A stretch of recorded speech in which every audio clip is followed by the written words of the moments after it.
पहिल्यासारखं पुणं नाही आता, सगळे इथं गुन्हेगारी जास्त वाढत चालली। आज एवढ्या मोठ्या शहरामध्ये स्वारगेट हे प्रसिद्ध, इथं लोक प्रवास करतात। शिवशाही बस म्हणून चांगली ओळखणारे, आज त्याच्यामध्ये अशी घटना घडली, कोणाचे आई वडील पोरींना सोडतील? बसमध्ये काय काय सापडलं, मग हे तुम्ही इतके वर्ष इतके दिवस काय करताय? हा, तिथं लक्ष देऊन त्यांनी बघायला पाहिजे ना की काय परिवहन चाललं। मंत्र्यांना काय सांगाल? सरनाईक परिवहन मंत्री आहेत। मंत्री काय नुसते नावाला आहेत। महिलांनी पण सतर्क राहायला पाहिजे, असं कोणावरही सहजासहजी विश्वास नाही ठेवायचा। पहाटेच्या वेळेस अनोळखी इसम आहे, त्याच्यावर कसं काय विश्वास ठेवता? इतरांना आपण दोष देऊन नाही फायदा, आपली काहीतरी चुकी आहे। काय चुकलं तिचं असं वाटतं तुम्हाला? चुकलं, कोणा विश्वास नाही ठेवायचा, अनोळखी पुरुषावर विश्वास ठेवायला पाहिजे। ह्या जगात कोणच असं खरं नाहीये, सगळं नकली चेहरे घालून फिरतात। स्वारगेट बस स्थानकाच्या या ठिकाणी एका 26 वर्षीय तरुणीवर बलात्काराची घटना घडली, अत्याचार झाला तिच्यावर। त्यानंतर महाराष्ट्रभर या घटनेची चर्चा होत आहे। मी सध्या स्वारगेट बस स्थानकामध्ये आणि बसमध्ये अनेक महिला ह्या प्रवास करतायत, त्यांना कुठल्या कुठल्या गोष्टी फेस कराव्या लागतात या ठिकाणाहून प्रवास करत असताना। थेट महिला प्रवासी असतील यांनाच मी बोलतं करणार आहे, त्यांना प्रश्न विचारणार आहे। माझ्यासोबत काही महिला प्रवासी आहेत, त्यांचं मत जाणून घेतोय। आता स्वारगेटला काही घटना घडली आहे 1-2 दिवसाच्या आधी, ती तुम्हाला माहिती आहे का? हो माहिती आहे। बरं, काय झालं नेमकं तिथे? त्या मुलीवरती जे काय बसमध्ये घडलंय ते चुकीचं आहे, असं ते बसचं दारच कसं ओपन होतं तेच कळालं नाही। ओपन नाही पाहिजे, म्हणजे असं मुलींसाठी सिक्युरिटी पाहिजे। अजून कोण जबाबदार आहे याला? त्याला बसचेच लोक म्हणजे जबाबदार आहेत। हो, या ठिकाणी बरं मला दुसरा प्रश्न विचारायचा की तुम्ही इथून प्रवास करता, मग तुम्ही इथूनच प्रवास करता ना नेहमी? तुम्ही आता कुठं चाललात? आम्ही आता सातारला चाललो। ती अशीच मुलगी फलटणला चालली होती, म्हणजे त्याच रूटवर चालली होती। कुठल्या गोष्टीची तुम्हाला सामना करावा लागतो याची? म्हणजे बसमध्ये कशा प्रकारची माणसं असतात किंवा मुलींसाठी सिक्युरिटी पाहिजे अजून, असं काय काय अडचणीचा सामना करावा लागतो? कुठल्या गोष्टी फेस कराव्या लागतात एक मुलगी म्हणून, एक महिला म्हणून? म्हणजे कोणत्याही प्रकारची लोक असतात की ते व्यवस्थित वागत नाही, की मुलींना फक्त मुलींसाठी सिक्युरिटी पाहिजे अजून, असं। तुम्हाला असा कधी अडचणीचा सामना करावा लागला प्रवासादरम्यान कुठे? हो, मी एकदा नगरवरून पुण्याला येत होते, तेव्हा एक मुलगा माझ्या शेजारी बसला होता। तेव्हा म्हणजे तो असं त्याचा टच जो होता तो वेगळ्या प्रकारचा होता, असं शेजारी बसला होता तो, म्हणजे त्याचं वागणं वगैरे व्यवस्थित नव्हतं असं। म्हणजे असा हा प्रसंग तुमच्यासोबत घडला, पण ओव्हरऑल महिलांसोबत असे प्रसंग बसमध्ये कुठलाही प्रवास करत असताना असे घडत असतात, तर यावर महामंडळाने काही पाऊल उचललं पाहिजेत का, किंवा कंडक्टर ड्रायव्हरनी यावर विशेष लक्ष दिलं पाहिजे? हो, लक्ष दिलं पाहिजे। मुलींसाठी म्हणजे अजून जास्त सिक्युरिटी वाढवली पाहिजे। अनेक जण म्हणतात पुणे हे सुरक्षित आहे प्रवासासाठी, पण तुम्हाला काय वाटतं, खरंच महिला सुरक्षित आहेत? नाहीये। मनात भीती असते? हो। अनेक महिला आहेत, पुरुष आहेत, त्यांना काही प्रश्न विचारतो। दादा, तुम्ही कुठे चाललात? सातारा। आता ही परवा घटना घडली स्वारगेट, म्हणजे याच ठिकाणी घडली, कसं पाहता या घटनेकडे? म्हणजे इथं पेट्रोलिंग व्हायला पाहिजे होतं खरं, म्हणजे बस स्टँड आहे म्हटल्यावरती ते पेट्रोलिंग सारखं राहिलं पाहिजे होतं, म्हणजे लक्षात आलं असतं की बाबा कुठं काय चाललंय, कुठं काय नाही। कुठल्या अडचणीचा सामना करावा लागतो इथं तुम्ही प्रवास करता तर? कुठल्या अडचणीचा सामना करावा लागतो? काय लोक त्रास देतात इथे?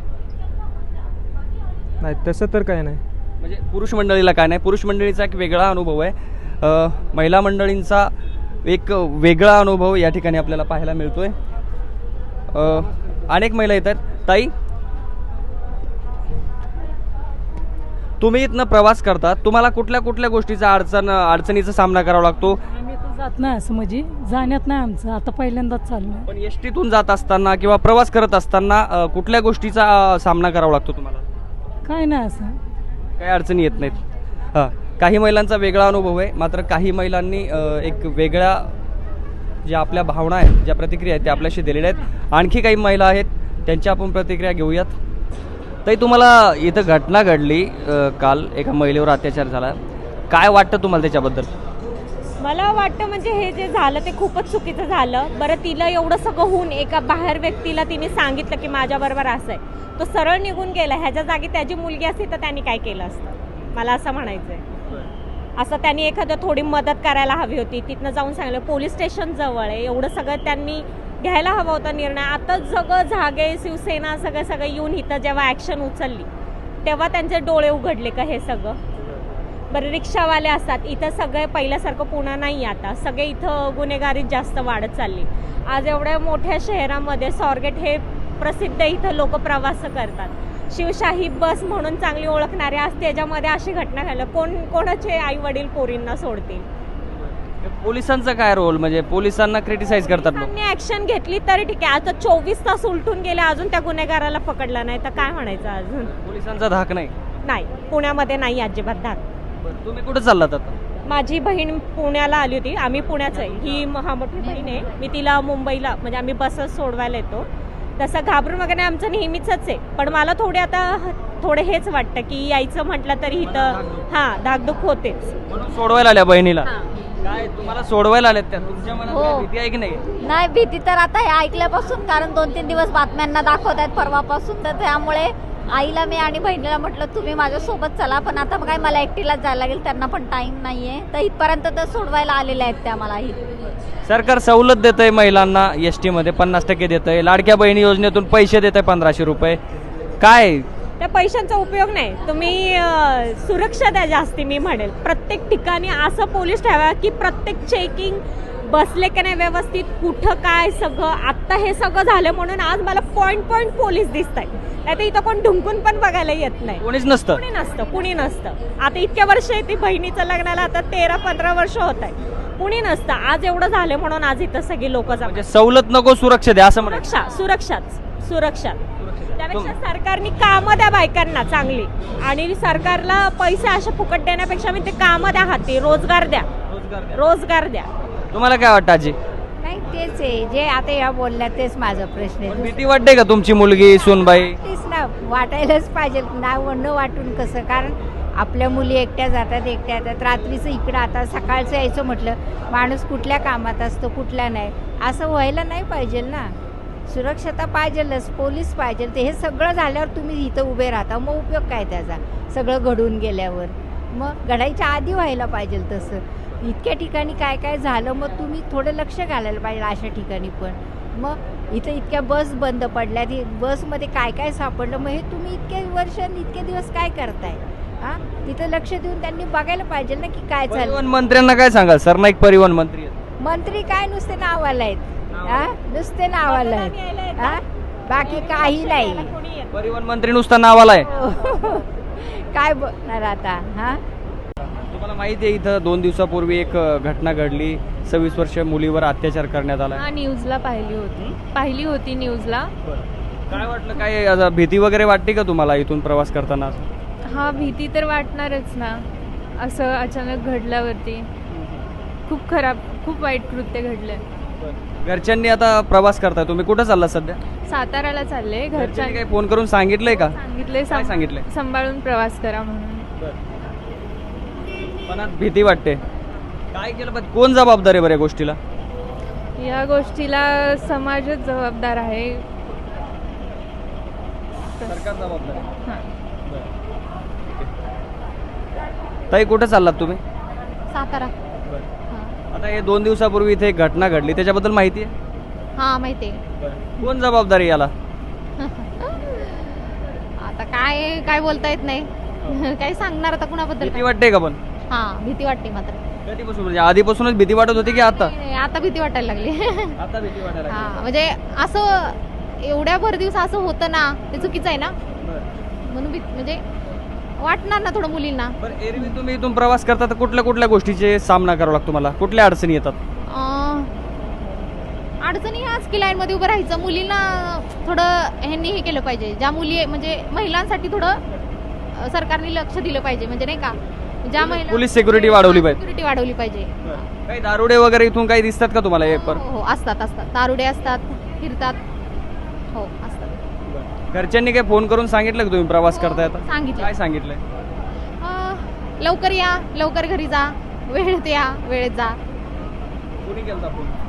कोणी फोन केला? आईने केला होता. आईने फोन केला. आता महिला असंही म्हणतात की लाडक्या बहिणीला आम्हाला जे पैसे देतात ते देऊ नका, पण सुरक्षित द्या महिला. एकदम बरोबर आहे, एकदम बरोबर आहे. सुरक्षा पहिली पाहिजे. म्हणजे लाडक्या बहिणीला पैसे दिल्यापेक्षा गव्हर्नमेंटने सुरक्षा दिली पाहिजे. हा, सुरक्षा दिली पाहिजे. सरकार तुमचं ऐकते, मुख्यमंत्री काय सांगाल? हेच की महिलांना सुरक्षा पण द्या, पहिली सुरक्षा द्या, मग बाकीचं नंतर लाडक्या बहिणीला पैसे दिले. नंतर हा पहिली सुरक्षा महत्वाची आहे. मी सातारला चालले. तुला घटना माहिती स्वारगेटला काय घडली ती घटना? आत्ताच कळली जस्ट. बरं काय वाटतं तुला, या घटनेला कोण जबाबदार आहे? सगळ्यात मेन सगळेच जबाबदार आहेत मला असं वाटतंय, कारण की इथे काही जर सिक्युरिटी प्रोटेक्शन असलं असतं तर असं काही घडलं नसतं. आणि सगळ्यात मेन म्हणजे मुलीने पण थोडंसं सिक्युअर राहायला पाहिजे होती की कुणासोबत आपण चाललो आणि काय करतोय. दुसरी गोष्ट, इथे जर कोण ऑथॉरिटीमध्ये कोणतरी असलं पाहिजे स्टेशनला, त्यामुळे लोक त्यांना घाबरतील. आणि ॲक्च्युली बस सुरू होण्याच्या आधी बसचं गेटच उघडलं नव्हतं पाहिजे असं मला वाटतंय. कुठंतरी पोलिसांची वचक राहिली नाही गुन्हेगारांवर. एक्झॅक्टली, पोलिसांची वचक राहिली नाही. आजकाल कुणालाही कोणी उलटं बोलतंय, कोणी कसाही गैरसमज करून घेत आहे, त्यामुळे कोणी कुणाला घाबरत नाही. ॲटलिस्ट कॉमन मॅन पीपल हे पोलिसांना घाबरतात, तर पोलिसांनी त्यांची जास्त गस्त ठेवायला पाहिजे आणि जास्त त्यांचा वचक ठेवायला पाहिजे कॉमन मॅनवर. बरं, शेवटचा प्रश्न, तुझ्या आई वडिलांनी तुला फोन करून काही काळजी घेण्यासाठी सांगितलंय का प्रवास करताना? मला एक्झॅक्टली माहीत नाही. माझं ॲक्च्युली बाहेर हॉस्पिटलायझेशनमध्ये काम होतं, त्यामुळे मला आत्ता जस्ट कळलं आहे माहिती ही. पण टेन्शन तर जास्त आलंय, घाम फुटलाय मला तर. त्यामुळे आता हे 2 दिवसापूर्वी एका महिलेवर इथं बलात्कार झालाय, तर काय वाटतं तुम्हाला, कोण जबाबदार आहे या गोष्टीला? काय नाही सांगता येणार आपल्याला. नाही सांगता येणार. नाही सांगता कोण बोलणार या गोष्टीवर? तुम्ही प्रवास करताय, तुम्ही प्रवासी आहेत. आपल्याला पुरुषांचं ठीक आहे हो, पण महिला प्रवास करतात त्यावेळेस या अडचणीचा सामना करावा लागतो. तर कोण जबाबदार आहे? काय गोष्टी नाही आहेत इथे म्हणून अशा गोष्टी होतात? तुम्हाला काय वाटतं? पहिली गोष्ट तर जबाबदाराला हे महामंडळच आहे, कारण की स्त्रियांच्या सुरक्षेसाठी काहीच नाही ना इथं. रात्री मुंबईवरून वगैरे बाहेरगावून स्त्रिया इथे येतात, लेडीज महिला म्हणा कोणी येतं, त्या महिलांना असं हे चुकीचं आहे ना. इथं सुरक्षेचा प्रश्न हा लय मोठा निर्माण होतो. तुमच्या पण आता मनात असा प्रश्न पडलाय का, आता एकट्या महिलेला स्वारगेटवरून किंवा कुठून प्रवास करताना एरवी जाऊ देत होते सुरक्षित प्रवास म्हणून, आता तुम्हाला काय वाटतं? नाही ना, का पहिलं पण हे गोष्टी होत होत्या, आत्तासुद्धा ह्या गोष्टी होत्यातच. ह्या गोष्टी नाही झाल्या पाहिजे, कारण की आत्ताच्या ह्याच्यात आहे ना आपल्या पुण्यासारख्या शहरामध्ये की महिला असुरक्षित फील करतात सध्या तरी. हे आता एवढं बघा, बस स्टँडवर येऊन एवढा अत्याचार होतोय, कुठेतरी पोलिसांची वचक राहिली नाही का? पोलिसांनी कसं आहे सर, तुम्हाला बोलू का, पोलिसांचं तसं बेस्टच काम आहे ना मध्ये. आता ह्यांच्या ही झाले ठीक आहे, आता पोलिसांनी बी ह्यांचे कारवाई करायला चालू केलीच आहे. पोलिसांची भीती नाही राहिली असं वाटत नाही का? हा, तरी पण ऐका ना, आता ह्या लोकांना कसं झालं आहे, आता मागच्या काळामध्ये भरपूर असे बलात्कार झालेले आहेत, पण पहिलं ही गोष्ट आहे की लोकांना आहे ना पोलिसांची भीती राहिली नाही आहे. भीती राहिली. मध्यंतरमध्ये बी असा एक घटना घडली, तेव्हा चांगलं प्रशासनाने 1 नंबर ॲक्शन घेतलं. असे ॲक्शन ही तर अशी झाली पाहिजे, ही आमची मागणी आहे. काही महिला आहेत बसस्थानकावर बसची वाट बघतायत. ताई नमस्ते. नमस्ते. ही जी आता स्वारगेटला घटना घडली, बलात्कार झाला एका महिलेवर, तर याला कोण जबाबदार मानता तुम्ही? तुम्ही पण प्रवास करता इथून. असं काय परवा दिवशी एका महिलेवर महिलांनी पण सतर्क राहायला पाहिजे. असं कोणावरही सहजासहजी विश्वास नाही ठेवायचा. पहाटेच्या वेळेस अनोळखी इसम आहे, त्याच्यावर कसं काय विश्वास ठेवता? इतरांना आपण दोष देऊन नाही फायदा, आपली काहीतरी चुकी आहे. आजकालच्या ह्या जगात असं कोणावर सहजासहजी विश्वास ठेवणे हे चुकीचं आहे. काय चुकलं त्या महिलेचं बरं? तिने विश्वास नव्हता ठेवला पाहिजे. तिला माहिती आहे ना सातारची बस इथूनच फलटणला जाते, बस स्टाफला ती थांबली होती ना, मग तिने इथनं उठायचं नव्हतं, कोणाच्या गैरपुरुषाच्या गैर माणसाच्या सांगण्यावरून जायचं नव्हतं. असं नाही, असं थोडाफार हे आजकाल जमाना असा आहे, तर थोडंफार माणसांनी हे सतर्कता पाळली पाहिजे. तुम्ही कुठं चाललात आता? आम्ही सातारला चाललो. हो. तुम्ही इथूनच प्रवास करतात नेहमी?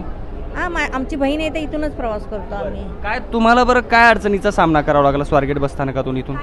काहीच नाही. आम्ही जण बोलतात नेहमीप्रमाणे असं तिकीट काढली, बसमध्ये बसून जातो. हो. काही अडचण येत नाही. ताई तुमचा काय अनुभव? काय नाही, मी पहिल्यांदाच आले. ती नाही बस घरातून नाही बाहेर पडत. ताई ते कालच्या प्रकरणाबद्दल काय सांगाल? त्या मुलीसोबत जो काही अत्याचार करण्यात आला, तर काय स्वारगेट बसस्थानकामध्ये खरंच एवढी डेंजर परिस्थिती आहे का? एवढं काही भीती नाही, आम्ही नेहमी येतो जातो, पण तिने पण जाय नव्हतं पाहिजे ना. तर ती कॅमेरे पाहिजे, असं कोणा विश्वास नाही ठेवायला पाहिजे. पोलीस पाहिजे ना पहाटेपर्यंत रात्रंदिवस. पोलीस नसल्यामुळे हे घडलं, पोलीस असते तर नसतं घडलं ना असं. पण दुसरं असं इथं काही एजंट लोक किंवा काही अनोळखी लोक त्रास देतात महिलांना, असं तुम्हाला आढळून आलं का? नाही नाही, काही आढळून नाही आलं. ते पहिल्यांदाच असं कळतंय. पण महिलांचं संरक्षणासाठी पोलीस पाहिजे ना रात्रंदिवस. पोलिसांची चूक आहे याच्यात. पोरीची चूक आहे, पोलिसाची चूक नाही, पोरीची चूक आहे. जाय नव्हतं पाहिजे तिने, कोणी फसवलं त्याच्या मागं जाय नव्हतं पाहिजे. तरी पण महिलांसाठी अजून काहीतरी पाहिजे ना प्रोटेक्शन. तिने विश्वास ठेवला, तो ताई म्हणत होता म्हणून तिने विश्वास ठेवला त्याच्यावर आणि ती गेली. त्यात काय चुकलं तिचं असं वाटतं तुम्हाला? चुकलं, कोणा विश्वास नाही ठेवायचा. अनोळखी पुरुषावर नाही विश्वास ठेवायला पाहिजे. ह्या जगात कोणच असं खरं नाहीये. सगळं नकली चेहरे घालून फिरतात. कोणा विश्वास नाही ठेवायला असे पाहिजे. काही नकली चेहरे प्रवासादरम्यान असे काही अनुभव आला का? नाही, आपण त्यांना द्यायचंच नाही रिस्पॉन्स. आणि बघ काय केलं तर रिस्पॉन्स द्यायचं नाही.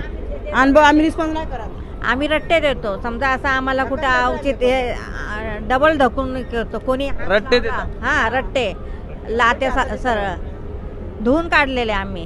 किती अनुभव घडले बरं तुमच्यासोबत असे? हिच्याबद्दल एकच आणि माझ्याबद्दल पण एक. आम्ही नाही असं सहन करत. हे म्हणजे पण प्रवासात महिलांसोबत असं घडतं? होतं, बसमध्ये पण होतं. असं काय लेडीज शेजारी जेंट्स बसू शकतो ना. जेंट्स लेडीज शेजारी बसू शकतो. कोणी कुठेही हात लावू शकतो. मग आम्ही उलटाच देतो शिवा वगैरे करतो. मग उठून जातात ते कुठेही हात. अशा घटना महिलांसोबत घडतातच महिलांसंग. पण आपण जरा सक्षम राहायला पाहिजे ना. आपण आपलं प्रोटेक्शन करायला पाहिजे ना. कुठेही हात लावता, हे करता, ते करता. तर आपण कळतं आपल्याला. मग आपण उलट हाताची द्यायची आणि सांगायचं हा बाबा बघा खेळतो, जरा जरा जागा बदला त्याची. असं घडलेलं आहे. बॅट जे येतं कळतं. सगळ्या महिलांसोबत असे होत असतात. पण काय महिला कडक आहे ना.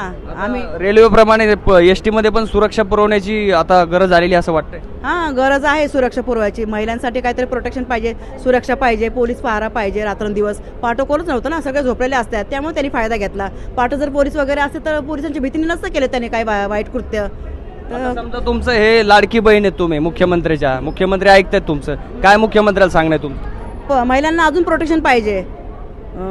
इथं स्वारगेटला वगैरे रेल्वे स्टेशन, इथं पुणा स्टेशन, रेल्वे स्टेशन सगळीकडे पाहिजेच प्रोटेक्शन 24 तास. पहाटं कोण नसतं ना, तर पहाटं पण पोलीस पाहिजे. हो, पोलीस पहारा, कॅमेरे पाहिजे. कोण येते कोण जाते तिथं कॅमेरे पाहिजे. आज जाताना बाहेर जाताना चेहरे लगेच दिसले असते ना. कॅमेरा असता तर चेहरा दिसला असता, तो पळून गेला वाईट कृत्य करून. असं म्हणतात की दारुडे वगैरे फिरतात इकडे, खरं आहे का? हां, फिरतात, दारुडे वगैरे फिरतात. त्यांना कसं प्रोत्साहन करायचं आपल्या हातात आहे. त्यांना रिस्पॉन्स द्यायचा का नाही, का शिवाय द्यायचं का हटकायचं का हाकलायचं त्यांना तर आपल्या हातात आहे. एवढी महिलांच्या पण हातात आहे. मग प्रोटेक्शन अजून पाहिजे महिलांना, एवढं मला माहिती आहे, एवढं कळतं आहे. थँक्यू.